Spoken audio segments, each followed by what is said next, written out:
Read all about it. It's the Weekly Crumbs. Hello everyone, and welcome back to a weekly crumb, what a Barb style. What a week it's been. Veg is with me today, the others are off living their lives. You know how the weekly crumb goes. But I just thought, a few things have gone on over the past few days. I thought, let's grab a cup of tea. Let's have a sit down. I don't know about you, Veg. I feel like I've lived several lifetimes in the past week. And it also feels like we just haven't had a real chance to catch up about it. No. So in honour of a very special cup of tea, which we'll get to soon, I thought I'd get you, my fellow Brit, on a call for a quick chat. Jolly good. Do you want to go over some of the splendid events of the week? Yeah, up for it. There's been some shenanigans afoot, hasn't the Veg? They have indeed, weedy. As you all know, last Wednesday, Veg, that's not even a week ago. Last Wednesday was the Next on Netflix event. You remember it well, I'm sure. Of course. Where we got a little clip from 301. I think we released an episode. No recollection of doing so. But it sounds like something we'd do, right? Then, on Thursday, just as we were still all coming to terms with the 301 clip with a very sad Penelope, we got quite the unexpected treat after an Argentinian journalist posted several stories to Instagram from her time on set of Bridgerton Season 3. And you know who we saw? A very blurry Nick and a very blurry Newts, both fully in costume as Pen and Colin. Our little eyes couldn't comprehend what we were seeing. Once again, Polin content courtesy of a wonderfully blurry leak. Would we have it any other way? Not at all. It was very cute, very exciting. So, if you remember, Veg, we had a few different videos that the journalist shared to her stories. And the first one we got was certain Miss Penelope in the Featherington drawing room. It was very sweet. It was Nicola welcoming her to set, but in my head I was like, this is Penelope. A little host, little lady of the house welcoming someone to her residence. But Veg, full costume, how is she looking? So we are still actually having some internal meetings about what we're calling this Pen and Colin. There's no consensus. Is this drawing room pen? I mean, we can't call it drawing room pen. That's no, because of the drawing room. They're going to be in there a lot. Hostess with the mostest pen, maybe. Lady pen, maybe. Some are just fond of Mrs. Bridgerton, but we're not too sure that this is married pen just yet. But we will get to that soon. And whatever she's called, our Penelope is wearing an absolutely divine, elegant, dusky blue dress. She looks beautiful. It features drops of beading down the fabric, which fall into an exquisitely beaded lower third of the dress. And we have talked before about Pen's sleeve journey that she's going to go on this season, and that is vividly evident here. It's been a long 2 years. They're very, very... We find the crumbs where we find them, I like it. When I listen back to our rewatch, every time we mention anything, we're like, and we're going to be tracking this, aren't we? It's like, we don't need to track everything. Have we tracked them? I cannot be held responsible for anything I say in these episodes. I have no recollection as soon as they go out. Who could say anything? Babe, no memory. If you're listening to an early episode, we're fundamentally not the same human beings anymore.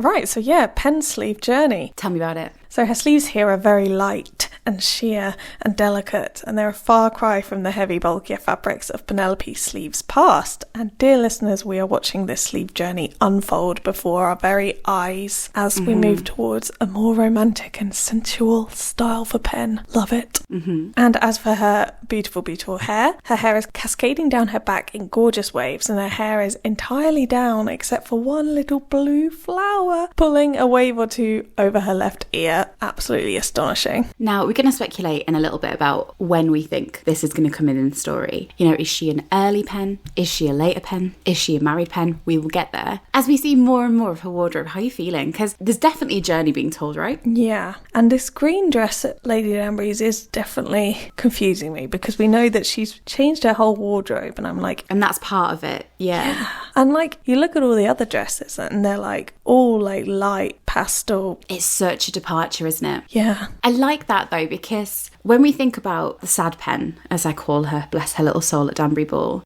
I wonder if we find her in that, and if that's representing her headspace. It's very dark and very weighed down. But you see her pivot so quickly, because if you think about Remarkable Eyes, that is just such a different story. It's so light, it's so delicate, it's so romantic and free. What is going to happen that's going to get her from sad Pen, because she looks miserable, to, your eyes shine the brightest when they're kind? So we go through like this mint seafoam bluey green. Yeah. We've seen quite a few dresses like that, right? We have. They're all quite similar colours, but this is definitely like a new colour. We've seen also like a grey, silvery blue as well, but this is like deep. This is closer to some of the things we've seen, like violet in almost. Not quite. It's definitely its own distinct colour, but this, I love this colour so much. I'm going to bring you a theory in a little bit about what dress it specifically reminds me of from season 1, but we will get there because the perennial question, what of Colin? Well, sadly, he is not by Penelope's side, but he is just over the square in the Bridgerton drawing room, looking every inch the charming Miss Bridgerton. Veg, how is he looking? Well, firstly, I love it when he just sort of pops in. Oh, at first, like the first glimpse was just the back of his head. Yeah. And we were like trying to zoom in, be like, this is enough for us. And didn't we couldn't see him at all, and we were like, where's Colin? Where's Colin? And then there's Colin. I think everyone was missing him after the 301 clip. And we were like, Yeah. where is he? And then suddenly, like a little gift. But this is why I'm seeing them as like a little host and hostess with the mostest, because it's very sweet how they're like bringing, and I know it's Nick and Newt, but they're bringing them into the drawing room. I love it. But yeah, how's he looking? He's looking very suave. He doesn't have a name yet. Suggestions in a comment. Please let us know. And he's looking remarkable in a dark blue coat. And we have wondered whether this is his Osterley jacket. And it is possible, and I did analyse it, There's been analysis. but I'm not sure it is. And the neck is like slightly different. But maybe it is. He's blurry. This time it features what we think is a new waistcoat. It's quite dark with like a white or a light floral pattern. Free the neck campaigners. I think we all need to just come to the terms with the fact that the neck is going to be tied up a lot. And you know what? It's beautiful. I think we've all, We've come round to the cravat. yeah, and we'll see it, I'm sure, in plenty of bedrooms. And We might see it in a little cup of tea in a second, Veg. ooh, do you know what? I was with the Free the Neck You campaign. started the Free the Net campaigners. What are you talking about? Yeah, I did. You've abandoned ship. I've changed my political stance, so... Okay. So, Colin's cravat is very firmly in place, and it's a lovely deep blue colour that we think we've spotted a few times before. It's a dark blue cravat. Really, what can you do with it? Yeah. And it's very smart and very lovely, and his hair is less curled than we've seen earlier on in the season. Interesting. This is not quite pirate Colin, it's instead moving like to a refined gentleman Colin a la Times Square to 2022. Iconic. Could it be that this is a very much in love sorry, I can't even read. Could it be that this is a very much in love Colin, who has swapped his emotional support curl for an emotional support Penelope? Quite possibly. Wonderful. And you know what I love about this clip is that Violmond are right there. And I'm going with Violmond, Yes. regardless of what polls might have said. There's Violmond right behind them in the painting. And you know what? At one point, it looks like the interviewer and Luke both turn around and look towards it. I'm still fully on board the Violmond train. Will be till the day I die, or till June 13th, whatever the date is. And then there was another video leaving Polin in their respective drawing rooms. We're going to head out, Veg. We're going to go to the studio set of the street outside Madame Delacroix's shop, Yay. where we find Claudia Jessie, our lovely Eloise, and we also spotted Ruth Gemmell and Hannah Dodd, all in costume. Interestingly, Ruth and Hannah were standing next to a green carriage which belongs to Genevieve. Where's she planning on going? We're certainly interested to know. But in terms of when this was filmed, it was revealed that this was filmed on the 29th of November 2022. You know we love to track a crumb. So this fell pretty much at the end of Block 3 filming, which would have been the filming for episodes 5 and episode 6. Right. So the question then becomes, can we date the costumes to those episodes? What do you think? It's tricky because I think we... yes. Do you know what? Yes. So our previous theory for some of the promo shots this morning leak, we said that they've just put on past costumes. So we assume they just put costumes on to do the little bit of promo. But if we say that's the case now, either that's the costume that they were wearing that day, in which case it is from that block definitely, or it's a costume they've put back on, in which case they're not going to put them in costumes that they haven't worn yet, are they? They're going to keep them tidy for the actual shoot. This is what I was thinking, because I know a lot of people want this to be married Polin, and especially because Pen, she has that sort of like air to her in this costuming, where it's like very set of herself, it's mature, it's a little bit deeper. But I agree, I think if this was from episode 7 or 8, the costumes, and it was filmed ahead of that block, I don't know that the costume team would risk something happening. No, 100%. What if something happened and the dress was ruined? God, after all that beating. I mean, it could be from way earlier in the season as well. It could be just old stuff that they had knocking around. But I don't know, I feel like this is episode 5, episode 6 territory for both of them. Yeah. And, you know, we were talking earlier about how the colour of Pen's dress was particularly reminiscent of things we've maybe seen previously. We were speaking of rewatches. Let me take you back to 107, Oceans Apart. Think back to Daphne's dress in that episode. So normally Daphne had, before she was with Simon, Daphne had a very light blue palette, right? Yeah. Like the classic Bridgerton blue. And then as she marries him, we see this in season 2, her palette merges with his palette. So her palette changes and it deepens and it becomes more rich, but you see her in purples and colours like that, and the tone changes. So let's go back to Daphne in 107. And I have read this somewhere as it came from the costume team, and I'll try and find the link, right? But I know it was said that when there is discord between her and Simon, her palette gets really muted. And you can almost see the storminess in her palette. And this is the episode where they're driven apart the most. And can you see in that costume how it's that muted, yes, troubled tone, right? Instead of that rich palette, that light, floaty, innocent palette we'd seen. They're in the depths of conflict here. Yes. And when we were talking about the pen from the drawing room then, you see her tone it has a sort of duskiness to it, right? Mm-hmm. A slightly it's gorgeous, but it's a slightly muted tone. Yeah. And I wonder if this is Discord territory. Maybe. If it's a similar idea where like there's trouble on the horizon. And I'm not necessarily saying that like they're at each other's throats, but that something external is happening. Yeah, the edition of Lady Whistler gets published. He's worried about her. And yeah, some sort of conflict. And we do expect that episode 6 is that kind of territory where the scandal is enacted or something's afoot. That's my little theory. If I had to guess, I'm going to say this is episode 6. So happy to be wrong. We're just passing the time. Could it be episode 7? Could it be episode 8? Absolutely. Also, we don't even know when they get married. It's purely our speculation, but we're very, very excited to see Argentinian Polin, drawing room Polin. We are delighted either way. And then, of course, over the weekend, we've had a little rewatch, which we will get to. But today, Veg, not only is it a special day within the Bridgerton calendar, today, what was spilt but a little tiny glimpse of Colin. Of course, we're talking about Tea Colin, who has brought us much joy today. A quiz was released in conjunction with a collab launch, and part of this quiz got a tiny little Colin, but Veg, how is he looking? What is he doing? What is going on? Well, let me spill the tea. I'm just obsessed by all these new pictures that we're getting in the most random of places. And it's like Polin next to a tin of biscuits, Colin in tea. It's like, we just need a biscuit cushion and we're good to go, you know? Gosh. So we know from season 2 that Colin has developed a taste for tea, especially little druggy ones. But it does look like his passion for tea has escalated a little bit. He is no longer simply drinking the tea. He has become the tea. So yeah, we've got a little sepia-toned Colin face floating happily in the Earl Grey leaves. There he is. There's his little face. And are we going to sit here and analyse a photo of Colin in a cup of tea? Absolutely. No, we're not actually. So we are. It's time for bed actually. You can find us at What About Pod on Get to the fucking analysis. Thank you very much. The boys and a cup of tea, and I want to hear about it now. Okay, so Colin is staring us down in this cup of tea, and he looks pretty stoic actually. What's up with him? What's bothering you, babe? Now, we might not be able to see more than his head and his neck, but we can see his neck. There it is. Joy to the world. One little point for the Free the Neck campaigners. Your flyering has paid off. We can indeed see the neck. The collar is wide open. He is wearing a shirt and potentially a jacket. It's hard to say, guys. We're doing a little with a lot, as we always do. He's a head and a cup of tea, and his hair is brushed to one side in a swooping wave. Lovely. Veg, what episode do you think Tea Colin's from? Well, I think it's from episode 3.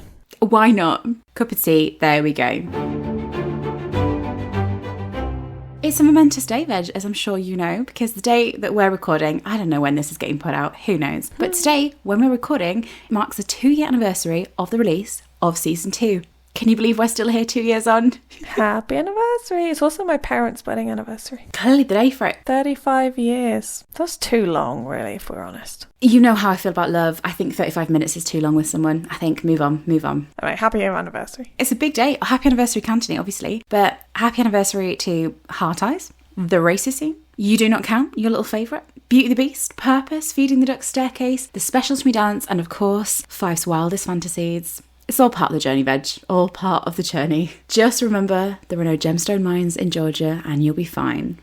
And so obviously we had a little rewatch. Yeah. The highs, the lows, the carriage illusion. Very exciting. And so we were all on complete tenterhooks today because we didn't know what was going to drop. I think we'd all convinced ourselves out of nowhere that we were going to get a trailer. We didn't quite get a trailer, right? No, we did not. We got a blooper clip, which is nice, like falling out of the mud. And then we also got a Cantonese sort of character video. So listeners might remember promotion for season 2. We had them sort of back to back looking brooding in a kind of... Yeah, they all had like their little character moments, right? But this one, they're fully loved up. Little kiss, a little sniff from Anthony. Why not? There's something going on there. Something's been awakened, and I hope they're doing it in a safe way, and I'm happy for them. And when this happened last year, they started dropping these character videos day after day after day, leading up to a trailer. So who knows what might happen in the next few days. Hello there. This is Editing Obs, bringing you a couple of last-minute crumbs that have popped up today. On Tuesday, James Foon was interviewed by London Live and shared a few crumbs about our favourite, Harry Dankworth. Speaking of his character, James said, "He is just the sweetest, most loving guy. He is the epitome of ignorance is bliss. He is perpetually happy. He doesn't necessarily fit into the stereotype of being a man in Regency England, and that's totally fine with him. He's a joy to play. It's nice to be someone who doesn't notice when someone's rude to him and is just happy to be there. He's wide-eyed and has a sense of wonder in everything." Oh my god, guys, we thought we couldn't love Dankworth more, yet here we are. There's so much to discuss and think about here, and I will definitely be doing that with the others, but I just wanted to share that with you now. Prue Dank fans, we know you're out there. And of course, earlier on Tuesday, the Bridgerton social media accounts released 2 videos, one with Simone Ashley and Nicola Coughlan, and the other with Jonathan Bailey and Luke Newton, as a very sweet way for the season 2 romantic leads to pass the torch from Cantonese to Polin. The videos were filled with anecdotes, advice, and even a Polin crumb or two.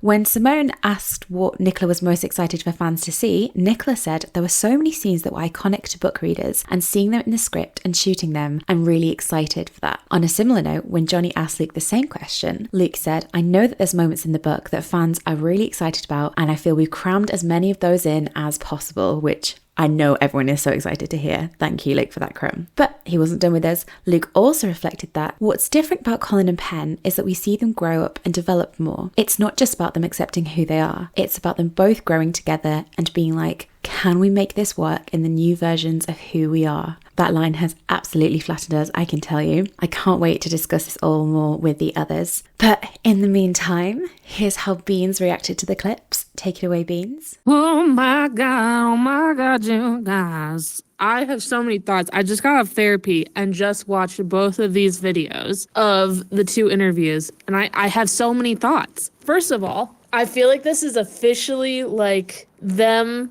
going into promotions. It makes sense. You know, we're a week away from April. We're getting into promotions, which probably means a trailer is like right around the corner within the next 2 weeks or so. Crazy. 2, when Simone Ashley said Kate Bridgerton, I screamed. Oh my God, how exciting. Oh, I'm so excited. Also, both her and Nicola looked beautiful together. I think it's really cute that they did Zoom quizzes with the cast during COVID. That's cute. 3, when I saw Luke and Jonathan Bailey, I was like, oh my God, they're so... I just love the... First of all, this is an A, shall we say, another point to my initial point of number 3. So A, I'm so shocked every time about the casting. Every time, because 1, they look, or A, they look alike. Their tone, B, their tones are so similar. The way that they speak is so similar. It's just crazy. And I love their relationship. I love how cute they are. I just love them. How wonderful. Woohoo! Guess what? We're getting into promo season, baby. But Veg, what else is going on? Well, lots of excitement and stuff that I'm sure we will have swept up by our episode crumb queen, Lecky. Not to be confused with filming crumbs queen. Beans. We need different words for the things we talk about. Yeah. But here are some highlights. London fans, why don't you hop on the Circle line or the District Line. Good point. To Sloane Square, because it has been announced that there will be a Bridgerton garden at the upcoming Chelsea Flower Show centred upon our lovely Miss Penelope and her journey from being a wallflower to embracing her true self and stepping into the light. You guys do not know how much I freaked out. I'm not even sort of into that, but this just is the most perfect thing I've ever heard. It got you, didn't it? And I immediately bought tickets. We had an argument about it. I was like, we cannot. I thought they were £200, and I was like, I love Pen as much as the next person. We've got a podcast for the girl. Yeah. I was like, I cannot spend £200 to go look at flowers. We can just go to Waitrose and look at the yellows. And you were like, are you joking? We are going. No, because, okay, listener, I'm getting her for Obs for her birthday, okay? This is... No, she's not. I'm paying her back. No, you're not paying me. I'm not accepting any money from you. That's the end of it. You can pay me for the Taylor Swift ticket, though. Thank you so much. Yeah, I will get around to doing that. You know what? I was away travelling for a really long time. She wasn't in employment for a really long time. I will pay you back for the Taylor Swift tickets and for the Chelsea Flower Show, because if you haven't guessed, Veg and I, we're absolutely going. Yes, absolutely. And we're going to damn well dress up. Are we? Oh, well, not like cosplay, no, but we're going to dress up nicely. I think you could get away with going to the Chelsea Flower Show. I don't think I can get away with going to the Chelsea Flower Show. What do you mean? I think we're different demographics. Do you want to be Southern? I think you have to be Southern. When is it? May? I think it's like the week after the show, right? It's sometime in May. Yeah. It'll be great. But when we're there, Veg, what can we find? We can find the Bridgerton Garden. So according to Royal Horticultural Society, shall I do it in a nice voice? Inhabit the Chelsea Flower Show. Go for it. Oh, yes.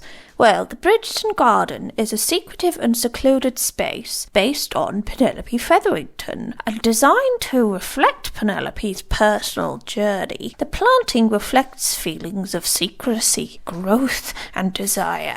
A shaded space down one half of the garden alludes to themes of mystery, turmoil, and defiance. Layers of ground cover, ferns, and ivy are intended to represent a woven network of secrets. In contrast, the other half of the garden graduates to a brighter palette of sophisticated colours. This full bloom effect is symbolic of Penelope's embracing of her true self and coming into the light. A curving path culminates at the back of the garden, where an inscribed sculptural monolith symbolises change. We think it reads, even a wallflower can bloom, but we're not 100% sure.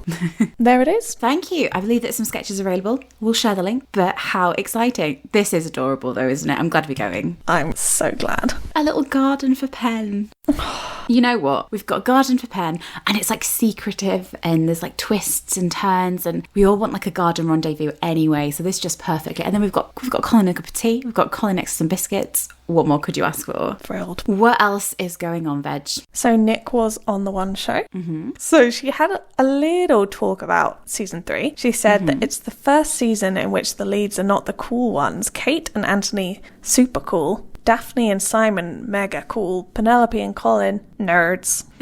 She said, I think all of the nerds in the world are ready for their moment in the spotlight. That was all we got, but I love it. Thanks, I Nick. like it. It's given me faith that swagger is going to crumble like... whatever piece of furniture they broke. Indeed. And Nicola was also, busy week for her. She was on Capital FM, and she gave us more hints about this mysterious piece of furniture. Here are your Blue's clues. It's not a bed. Mm-hmm. It snapped. Do we have any physics experts? Or a carpenter. We'll take any expertise. You'd maybe find it in a bedroom. You would find it in a living room. As for a kitchen, well, depends how fancy your kitchen is. It's not a candlestick. Place your guesses now. Obs, what do you think? The more we hear, the more confusing it gets. Yeah. It has to be a chaise lounge. Chaise longue. Sorry, a chaise longue. No, chaise longue. God, the amount we take the mick out of Beansy. My only other thing is a bookcase. Where are you going, Veg? Oh, I'll hop on the chaise longue train with you.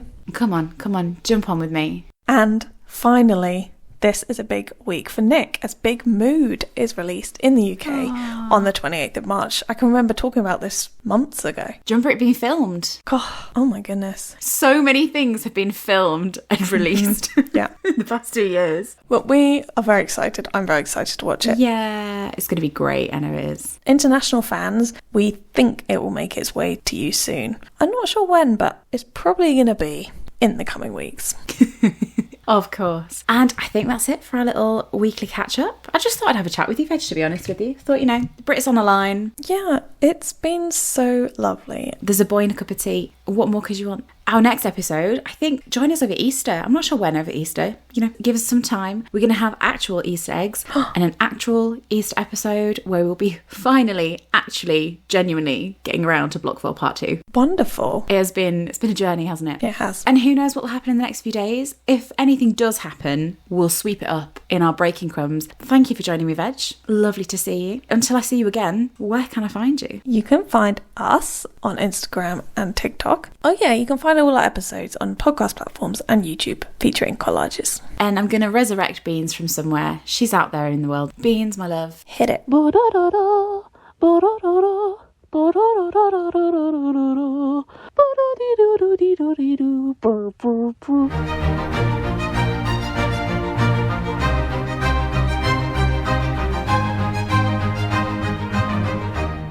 That's violin.